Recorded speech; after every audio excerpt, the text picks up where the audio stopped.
आजिकाली जी जेते अधिक शिक्षित से सेते अधिक नास्तिक बा वामपंथी एमानंकठारु बहुत भल थिले आमर से निरक्षर पूर्वज माने जेउमानंक भितर धर्म और मानविकता कोटी कोटी रे परिपूर्ण थिला जेउमाने वैज्ञानिक को निजर आदर्श भावंती एवं भगवान को विश्वास करंती नाही।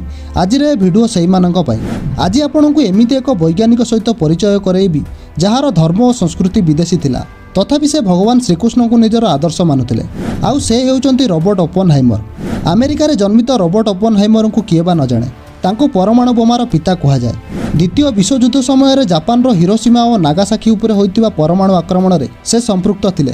परमाणु आक्रमण पर से भगवद्गीतार उदाहरण देई कहिथिले जे तांको सही समय भगवान श्रीकृष्ण अर्जुन को देइथिबा सही उपदेशर मने पड़िथिला जेउथिरे भगवान श्रीकृष्ण अर्जुन को कहिथिले जे तुमे तुमर कर्तव्य पालन कर मु एबे मृत्यु रूप में दुनिया को शेष करने को जाउछि। भगवद्गीता उपरे रॉबर्ट ओपेनहाइमरंकर गभीर प्रभाव थिला जहाकु से अनेक थर लोकमानंक आगरे प्रकाश करथिले।